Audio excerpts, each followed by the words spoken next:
Hey, it's Liza Lawrence here, host of Wonders and Miracles podcast with another mini message on this beautiful Monday. I hope you had a wonderful Christmas this weekend. Ours was really nice and quiet. We have my college daughter home for a few weeks, and that's just so good for my mama's heart. I love it having her home.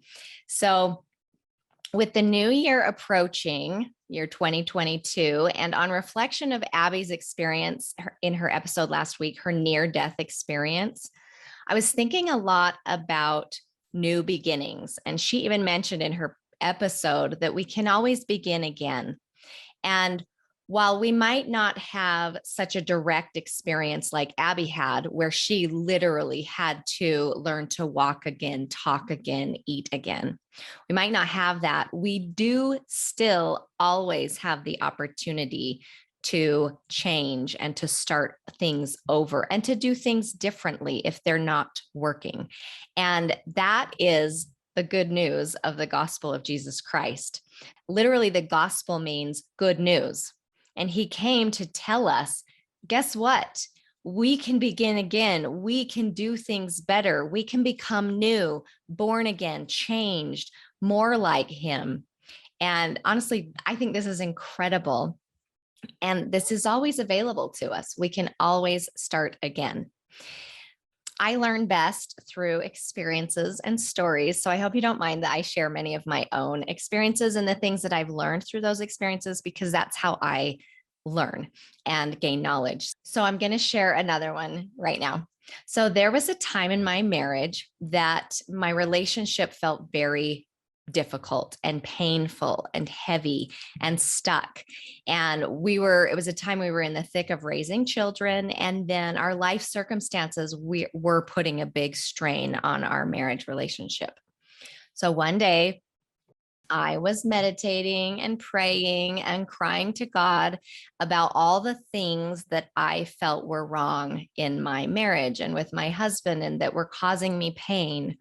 And I was in a state of feeling stuck and trapped and frankly, very hopeless that things were not going to change and that nothing we were going to do would help because we had been trying things and it just seemed like we just kept hitting our heads against the wall in the same ways and repeating the same things. And it was very painful. So in this prayer, cry, meditation with God, I felt there were a couple beautiful things that taught me. First of all, I felt the Spirit of God comfort me and love me and say, I see you. I know you're hurting. This is hard. You are in a hard situation. And I see that. But then the Spirit said, but what do you want instead? Now, before I tell you what else happened, I just want to point out, because I use this actually with clients when I'm working with them, and I've used it many times in my life. When we're trying to heal and overcome something that we feel stuck in, a couple things have to happen. Number one, we have to feel validated. Our feelings have to be heard. They have to complete. It's actually brain science. Our limbic system, our emotional centers, and our amygdala specifically will get stuck in a loop. And our emotions are chemicals. They're chemistry in our body. And when they don't feel complete and heard, they'll keep repeating.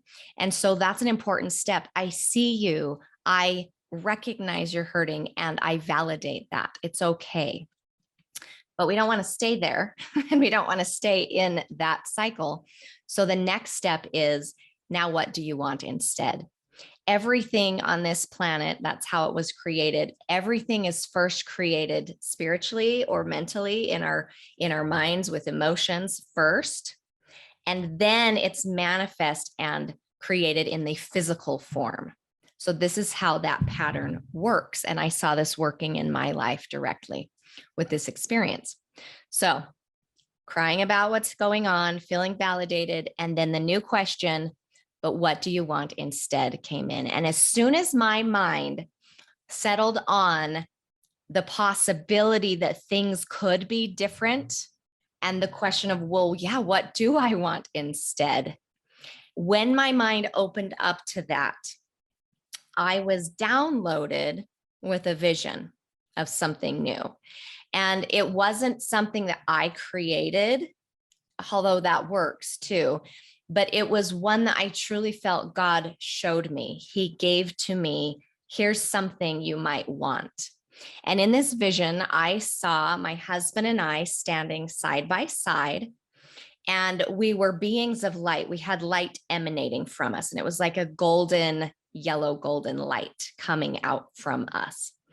And we were both the same height, which was really interesting to me because in the physical form, my husband and I are a foot different. I'm 5'2" and he's 6'3". So it was unique that we were both the same height. I thought that was interesting. And the other thing I thought was interesting is that we were side by side. One wasn't ahead of the other or behind. We weren't facing each other in a state of conflict or fighting. The feeling of it was we were walking through life together as partners, as friends, and as equals. One wasn't better than the other. We weren't each other's victims, and we weren't threatening each other or competing with each other. We were unified as a partnership. And when my mind saw this vision and my spirit felt the possibility of this, I said, yes, I want that. I claimed it. I claimed that miracle and that vision for my new life. And the coolest part about that was as soon as I said yes to that, I want that, I started seeing massive shifts in my marriage relationship between my husband and I. We had one of the best summers that we've had together in years. And I remember being astonished at how different the emotional energy felt between us. It was one of love and compassion. And it was something that I deeply, deeply had missed and had longed for. So this was the beginning of a healing journey for our marriage that we needed to start over, to begin again, to create something new. So in 2 Corinthians chapter 5, verse 17, it says, therefore, if any man be in Christ, he is a new creature. Old things are passed away. Behold, all things are become new. This is the fantastic hope that Jesus brings when we can unify with Christ and let him help us create our new life. We can become new. And I just think that's so beautiful and wonderful. So, what areas of your life need a new beginning? And what would you like your new life to look like? What do you want instead of what your current reality is? In order to start again, you will need to create a new vision of what's possible. Everything's created spiritually, mentally, before it's created physically in the physical form.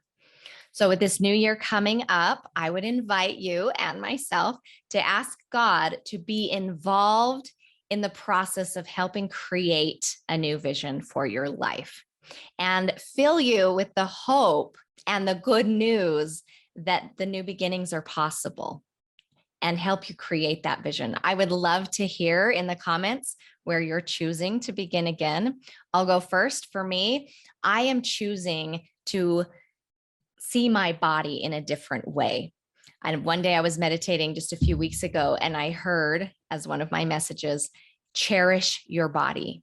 And it was a beautiful word, cherish. And I started thinking of all the things that my body does for me that I never say thank you for. Gratitude is a massive shifter in perspective and emotions. And so I'm choosing to cherish my body and to tell it every day how grateful I am for the function it gives me. That's what I'll be working on. So I'd love to hear what you're going to be working on for your new beginning. And I wish you so many good things for your new journey. And I hope you have a happy new year. Bye-bye.